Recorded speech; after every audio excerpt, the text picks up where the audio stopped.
अभी हम देख रहे हैं कि बिहार में सम्राट चौधरी जी सीएम के तौर पर बना है।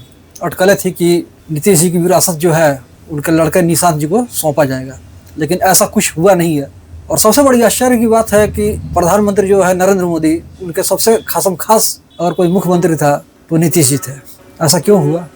देखिए, राजनीति में तो मैं विशेष कुछ नहीं जानता हूँ जी, लेकिन राजनीति एक ऐसी चीज है जिसमें कुछ कहा नहीं जा सकता। कब कौन किसका दोस्त बन जाएगा और कब कौन किसका दुश्मन बन जाएगा, जी, इस विषय में जो हम लोग देखते आ रहे हैं जी, ऐसा ही होते आ रहा है।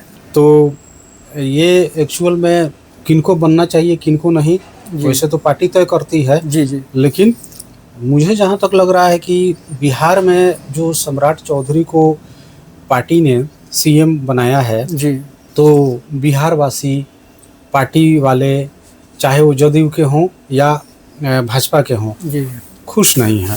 तो इसके लिहाज से देखा जाए तो सिद्धांतवादी में तो लालू परिवार जो है अच्छे तरफ से, मतलब उनका ग्राफ दिख रहा है कि उन्होंने सिद्धांत पर चला और कभी भी, जैसा कि आपने कथन किया कि कब किसके साथ दोस्ती कर ले, कब किसके साथ दुश्मनी विरोध में हो जाए, तो ऐसा तो कुछ लालू परिवार में हमको नहीं दिखा। वो लोग कभी बीजेपी से हाथ मिलाने के बारे में सोचे भी नहीं, ना कहीं कोई ऐसी अटकलें सुनने को आई।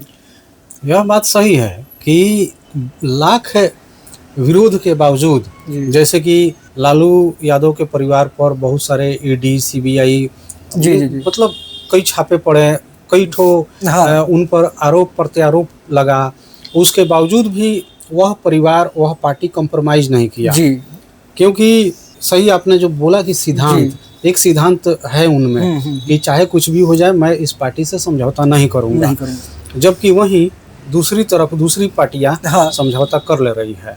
जी। तो ये तो मैं पहले ही बोला कि राजनीति में मुझे कुछ ज्यादा जानकारी नहीं है, लेकिन सुना जाता है, देखा जाता है, अनुभव बहुत बड़ी चीज होती है।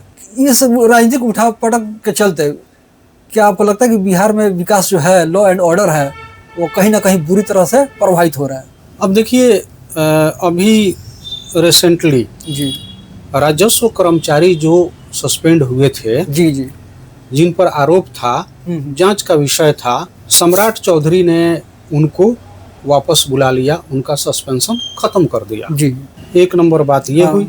दूसरी नंबर कि नीट छात्रा जो थी, जी, जिसका रेप और हत्या हुई थी, उसके विषय में अभी तक कोई जांच उस तरह से हो नहीं पाया, दोषी पाए नहीं गए। तो बिहार को चलाना, चूंकि बिहार एक जटिल राज्य है, जी, इसको चलाना बहुत आसान नहीं है।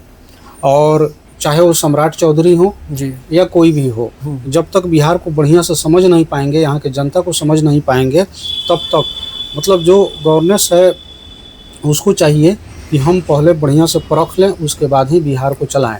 जैसे तैसे आप किसी को सत्ता थमा देंगे, दे देंगे, तो इसका मतलब ये नहीं हुआ कि आप बहुत काबिल हैं और उस चीज़ को चला पाइएगा।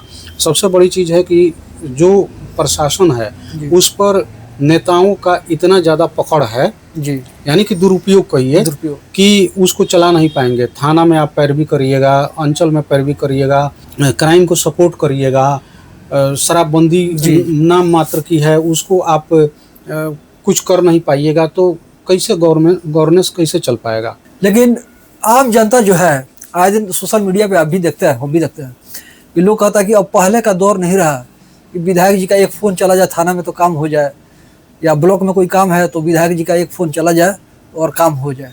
कि चप्पलें घिस जा रही है, और जो चीज़ पहले टेबल के नीचे से होता था भ्रष्टाचार के मामले में, अब टेबल के ऊपर से हो रहा है। यह बात सही है, अब खुलेआम हो गया है।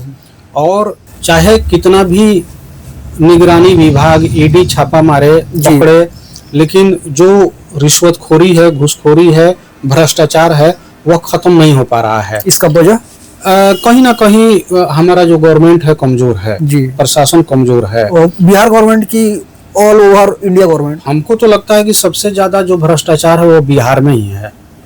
बिहार के अलावा अगर हम लोग कहीं जाते हैं, देखते हैं, तो वहाँ पर इतना भ्रष्टाचार नहीं, मतलब वहाँ पर डर दिखता है, वहाँ डर दिखता है, गवर्नमेंट का कहीं ना कहीं डर है। लेकिन हमारे बिहार में शायद डर खत्म हो गया है या करा दिया गया है, क्योंकि लग रहा है कि पूरा तंत्र ही पैसे से चल रहा है।